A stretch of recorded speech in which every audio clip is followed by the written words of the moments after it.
What is up, dudes? Happy Tuesday, welcome back to Grand Prix World.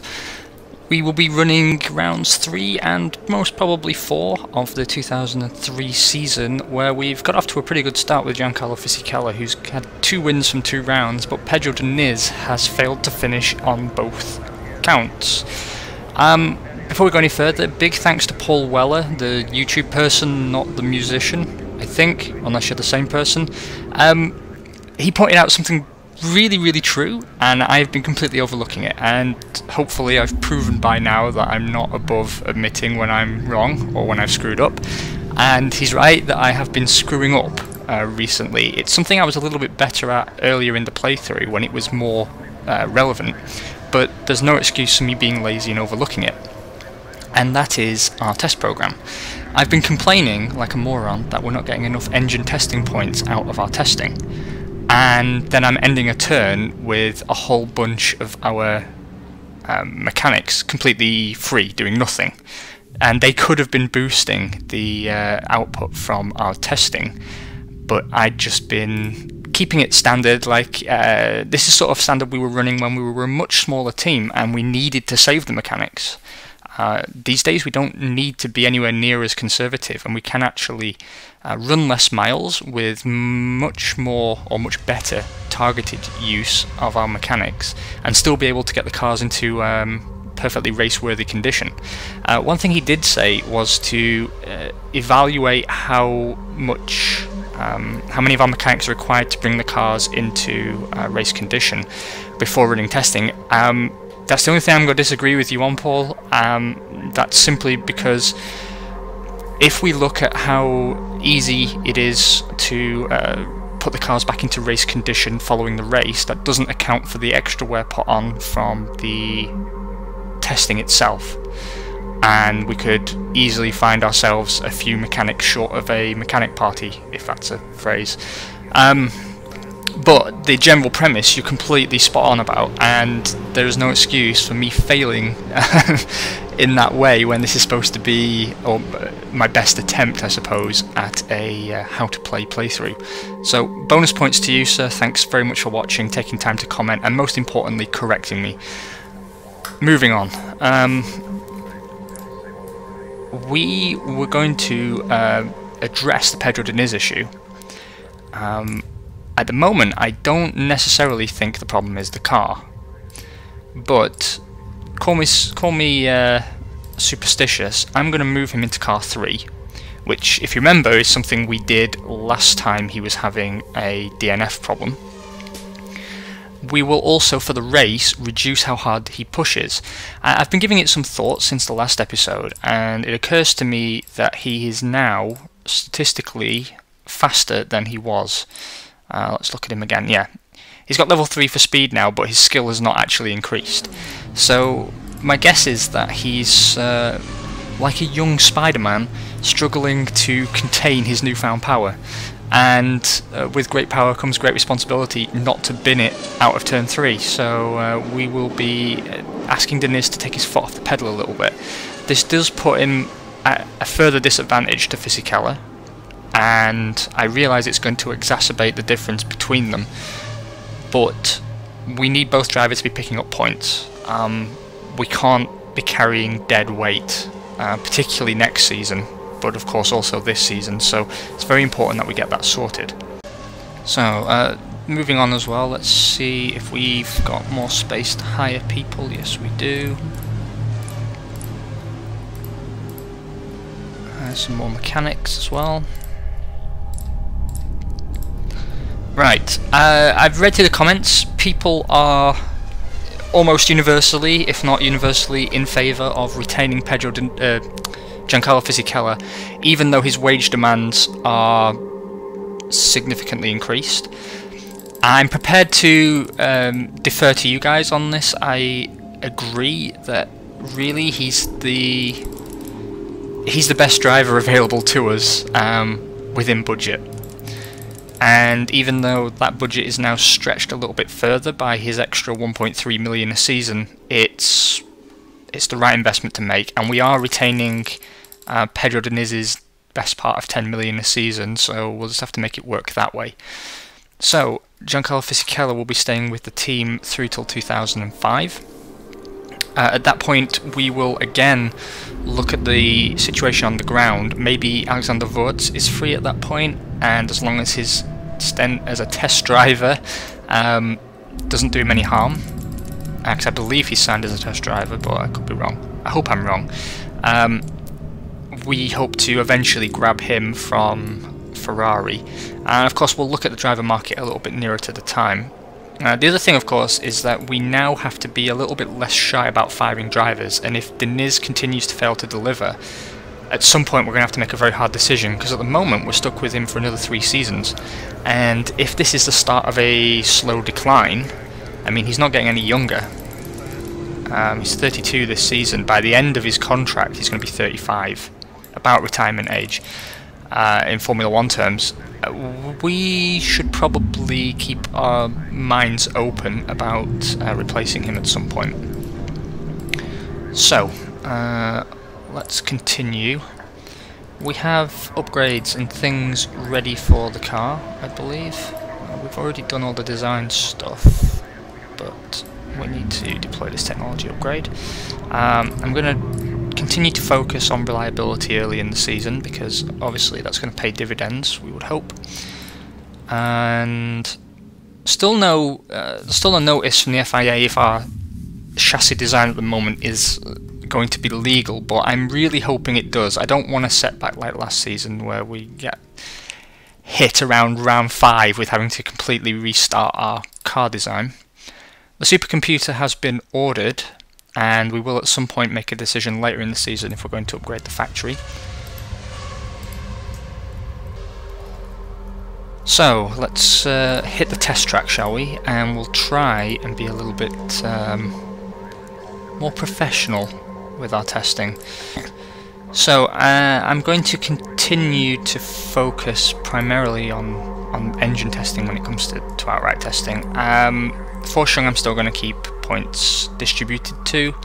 We're still going to be running the maximum number of test miles, but I'm going to up tyre, fuel and engine testing to 10% of our staff.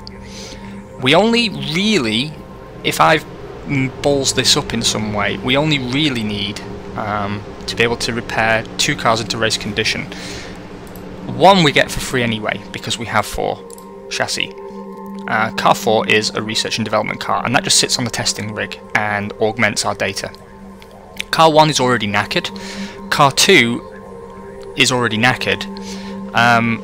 So testing with those cars, as Carl Eisen will be running testing in Car 2, that is neither here nor there. It's going to cost roughly the same amount of spare parts to fix, no matter if we test it or not. So Car 3 is really where we're going to feel the outright cost, and I think 60% of our mechanics should be plenty to deal with that problem. And if not, we've learnt a lesson. Possibly. Okay.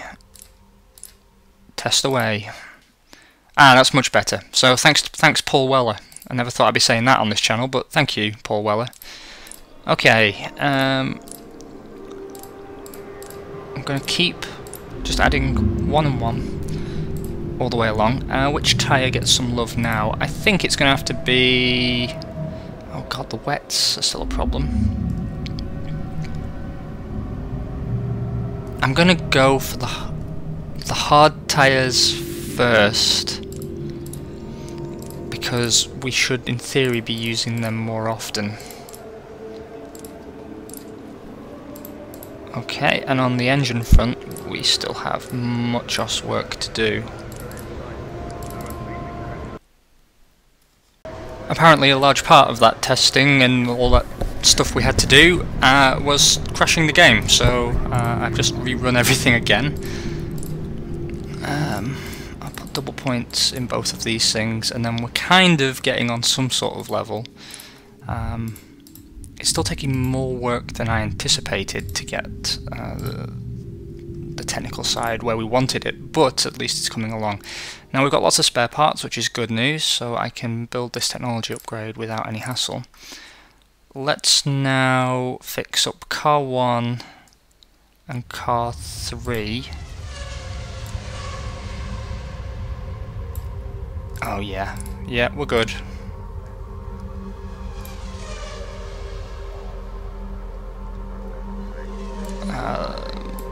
Oh yeah, we should be fine.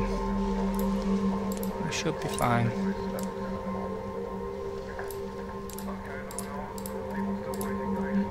Just my traditional hesitation there as I question my own judgment. We will restock the spare parts and then move on to Sponsor Town and hit the track. It will be a shorter episode than normal today. I am sorry about that. The main reason that it's coming out at all is just so I can explain that it's going to be a short episode and that I'm not going to be about as much this week and part of next. I'll do my best to keep content coming out reasonably regularly, but I'm just under a lot more time pressure now between work. I've got another project in the works. It may or may not be interesting to you guys. I'm not going to bore you going into detail with it, but I will be filming over the late summer, and a lot of work is going into that right now as well. So yeah, there's going to be competing requirements on my time. Okay, in Sponsor Town, we have decided to stop talking to Mercedes-Benz and we're going to switch to Ford for that multi-year deal. It does mean a bit of a budget hit, and that comes at the same time as we are suffering with the wage demands of Giancarlo Fisichella as well. So if we add that problem together, we are talking over the 2 seasons a loss of, he says, thinking he can calculate this, a loss of 6 million, give or take, in pure engine cash, plus a further 3 million on the Fisichella deal. So we've made a net gain of 2.5 million if we sign Play Life. So actually it's not too bad. We will still be kind of profiting, but then there's other costs elsewhere. We've renewed some other contracts at a higher rate, so maybe we end up about where we were previously. That's possible. Yeah, I'm going to use the TV advantage to get that deal done because I know Jordan are speaking to them, and yeah, we really want that Goodyear deal as well, and the team deal of course is very, very important too. So those are the people we want to invite to our party. Thankfully they are all available to attend, which is a very good sign. Right, Deniz, we're going to knock you down 1 point in each area, my old son, and hope that you learn how to finish a race again. In Setup Town, we are going to put points here, here, here, and here, and here. And for Deniz, I'm going to completely ignore that logic that I just used because split strategies, yay. Okay, Evo 3 engine is in the car now, Evo 3 fuel as well, and we have a second evolution of wet tyre. Deniz will be on the soft compound tyre for one more race, and then we're going to begin that traditional split strategy. Yep, not found anything interesting so far. Hopefully the interesting stuff happens on track then. And I mean interesting in a good way, not interesting as in, oh no, both cars are on fire, what are we going to do? I mean, that's interesting, but in the wrong way. 19 degrees and dry for the 2003 Argentinian Grand Prix. That temperature's pretty favourable for us. Hopefully we qualify well again. I've been surprised actually by Fisichella's qualifying form. He has again continued to sort of prove that he's synergised very well with the team and car since arriving. He's sort of kind of been on every beat. So, you know, maybe I shouldn't be so bitter about his increased pay demands, but I'm very aware that the budget isn't quite as healthy as I would like. Do I want to tweak anything further just for funsies? No, they're both on the soft tyre, it would make no difference. Let's dance. Okay, The McLarens are back on top for qualifying. Johnny Newhouse out qualifying Mika Hakkinen by less than a tenth, about half a tenth there. Giancarlo Fisichella takes third, about a tenth and change behind Hakkinen. Pedro Diniz finishes just behind Fisichella, not much in it there either, about a tenth. Celso Moreira puts his Ferrari 5th, out-qualifying teammate Michael Schumacher. That's reflecting very well on Moreira. Toru Takagi puts his Jordan in 7th. Alessandro Marini qualifies once again, this time in 8th. Eddie Irvine is the best of the Williams, qualifying 9th. Williams have gone backwards for sure. And Jan Magnussen puts his Minardi 10th. The big losers there appear to have been Wurz and Herbert in the Jordan and Williams, who have qualified outside the top 10, and both Benettons, who are languishing at the sad end of the grid. Coulthard did out-qualify Trulli though, with Hill's Tyrrell splitting the pair. Esteban Tuero's Tyrrell just behind Trulli's Benetton, and the Saubers continue to be bottom of the pile. Welcome to Loser Town. 17 degrees and cloudy for race day. That's a 2-degree drop. Nothing worrying. Again, fresh boots all the way through. And it's not lost on me that removing that extra lap of fuel at each stage there reduces how hard the drivers can drive the car. What can happen is you can budget a stint of 25 laps worth of fuel, but if you are pushing the entire time, you can actually have the car run out of fuel on track. It's actually happened to us in this playthrough, you might recall. I took my eye off the ball and we burnt too much fuel and the car just stopped on track. The reason I take it out here is that I believe if you let the AI be in charge, which we generally do for the sake of brevity, weight is a bigger factor because they just don't push as consistently as a human player will, and it will always make sure the cars finish. So I'd rather run light and allow the AI to just make sure the cars get to the finish, and allow them to sort of, like it's multiple, allow the AI to decide when's right to push, when isn't, which a human player I think can be quite bad at judging. It's something that I can certainly be bad at judging, because the temptation is, it's a race, you think, well, we should always be pushing, you should always be lapping to the best of your ability, but, as a fan of Formula 1, I know that's not really how it works, that there's an ebb and flow over the course of a race, and it's the same in any management simulation, or any management simulation worth its salt. Anyway, I said I wouldn't waffle, and this is already dragged out to be much longer than I planned, so let's go.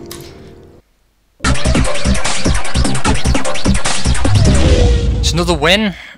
Again, Giancarlo Fisichella puts it first, quite convincingly, about 4 seconds ahead of Johnny Newhouse in second. Michael Schumacher leapfrogs teammate Celso Moreira out on track to take third, Moreira obviously finishing fourth.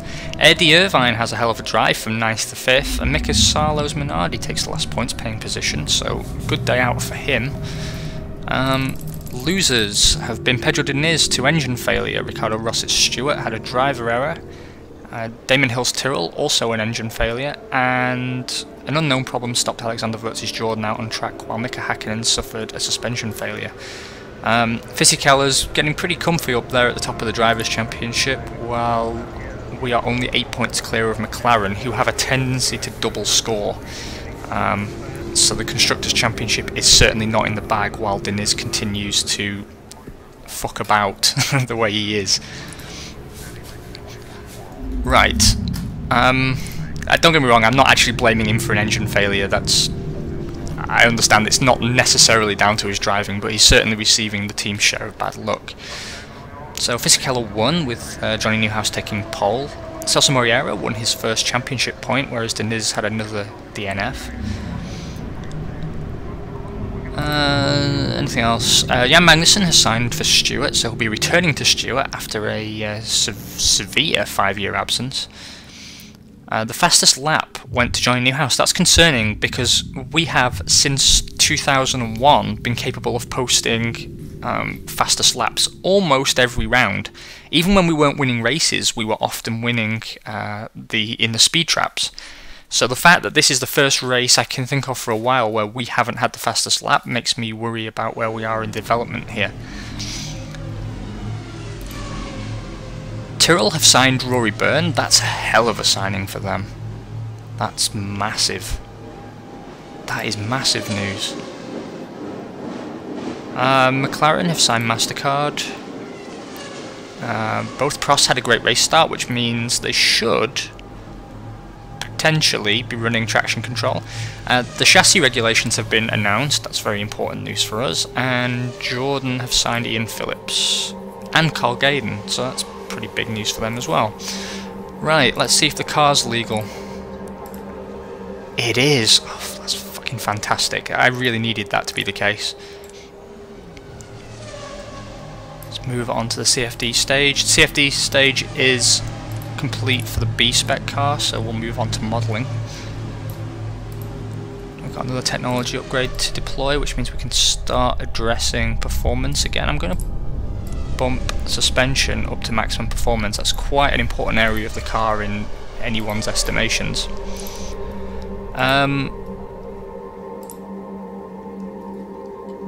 Let's see what's going on with sponsors before we do anything else. A little bit closer to a play life deal, but we know that we are facing rivals for their attention. And the TV advantage card didn't really help us as much as I thought it would. The mouse is frozen, and on Tyre Town we've doubled our progress, but it's still not particularly exciting. We are talking to no one in regards to cash monies. That of course is a worry, so I am going to pull people off hospitality, and I'm going to put them onto getting people to give us cash. It's so important that we don't lose out again to big players picking up the 5-star sponsors while we are still figuring out where we are. I'm going to start talking to HSBC. That's the first thing I'm going to do, and then we'll see if we can't tie up that Ford deal quite quickly and move some people away from that. I mean, obviously it's going to have to be a big focus for our attention, because we need all the advantages for that deal, because we're stuck with it for 2 years, so we need control of the engine development program. It's just non-negotiable for us. We're taking a budget cut potentially, or at least a comparative budget cut year on year, just to make sure that we get a deal quicker. So we need it to be not just a fast deal, but a deal that provides the maximum advantage. Right, it's getting expensive, this testing malarkey, but we are going to do the same again. Actually, I'm going to restrict spending a little bit.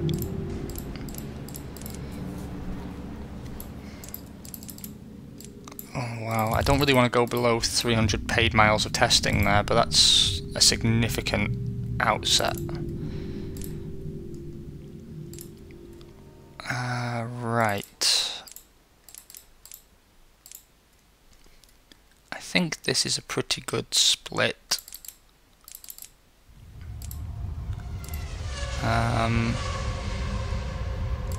Yeah, we want the engine testing really. Okay, let's dance. I'm going to use the fortune point straight away, and we're getting where we want to be with the race fuel. That's very important. I think the next stage actually is to spend these points on the wet compound. There's a lot of work to be done there. And we'll still need to do another evolution, I think, of that wet tyre. The intermediate wasn't too concerning for me, but again, that will need some love. The soft I think we won't be touching again, and we'll need to do another evo on the hard compound. Over on the engine, I'm aware that we have Monaco coming up quite soon. I'm going to dump points at this point into how the engine responds and its weight. just to make sure we're in the best shape for those characteristics that we can be for Monaco. We want to make a good impression at Monaco. We want ideally a 1-2, and we want to invite the important sponsors so that we can show them that we are people worth talking to. Let me repair the cars, and we will hit the track once more.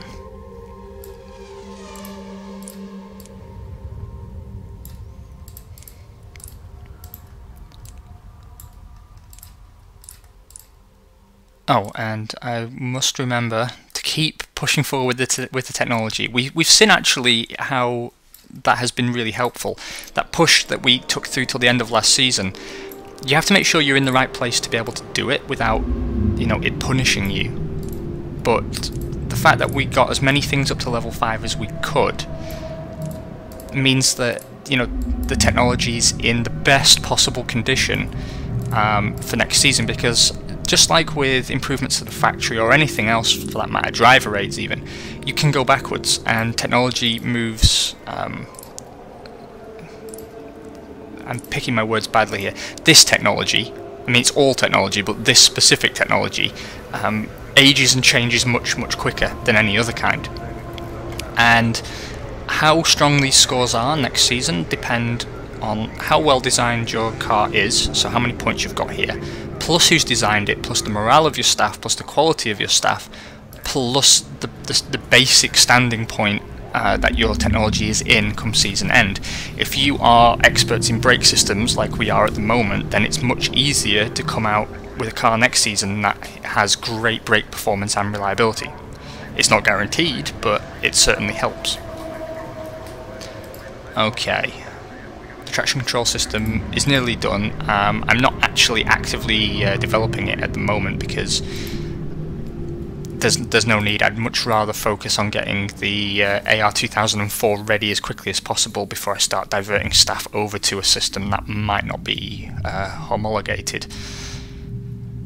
Okay, with all cars repaired and we've done all the construction we can do, we've ordered the new evolutions of all our major tech components.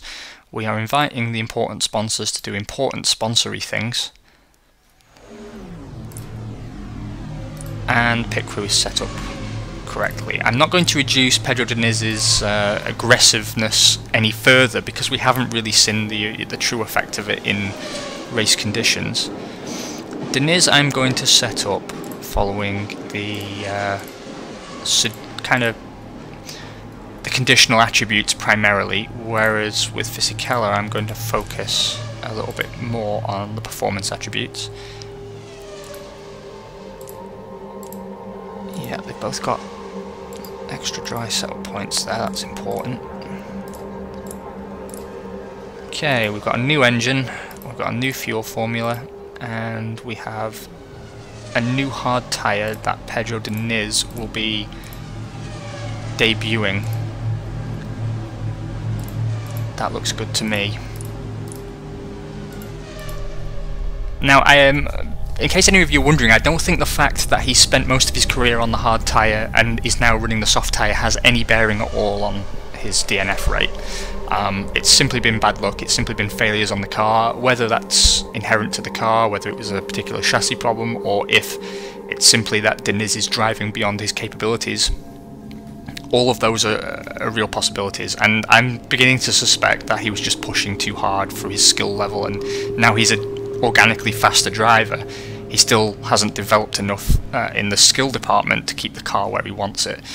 The fact that he's on different tyres should have no bearing really. I mean, you might see some effect if you switch from one tyre supplier to another, but given that we're pretty well embedded with the folks at Goodyear, I don't see a major problem coming out of the tyres. Right. 28 degrees and very dry. I would have hoped for something a little bit cooler, but we have at least put points into a dry setup, which is important. Everything looks good there. Are we on an Evo 4 engine? Yes, we are. Okay, let's see where we qualify. Okay, Johnny Newhouse takes pole yet again on a 125.837 ahead of Mika Häkkinen's McLaren on a 126.031. Fisichella puts it third for us with a 126.093. Schumacher leads Celso Moreira for 4th and 5th in the Ferraris. Pedro Diniz puts it 6th, but he is on the slower tyre. It's about, I believe, 3 to 4 tenths slower, so on the same compounds he would have qualified between Schumacher and Moreira about 2 tenths off the back of Fisichella, assuming perfect laps on both counts. Irvine qualifies 7th, Wurz out-qualifies Takagi in the Jordans for 8th and 9th, and Jan Magnussen qualifies in the top 10 again for Minardi. That's fantastic news for them. Down at the bottom is Jean Lacey, accompanied by David Coulthard and his magnificent chin, and Captain Eyebrows in the Tyrrell qualifies 20th, making for a very British flavoured bottom 3, with a hint of a Lacey just for fun.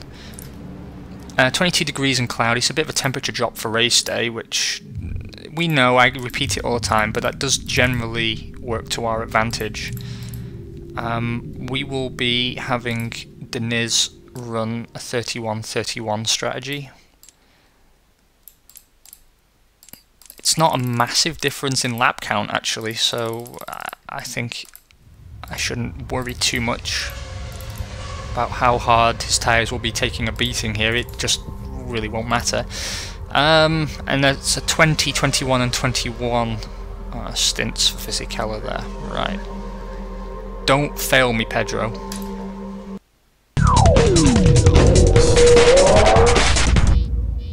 Oh wow, we got beaten to the win by Johnny Newhouse's McLaren. He finished 5 point something, oh no, 4.3 4.3 seconds down the road from Giancarlo Fisichella, who takes 2nd. Pedro Diniz does finish the race for once, God bless him, in 3rd, so it's a double podium for us.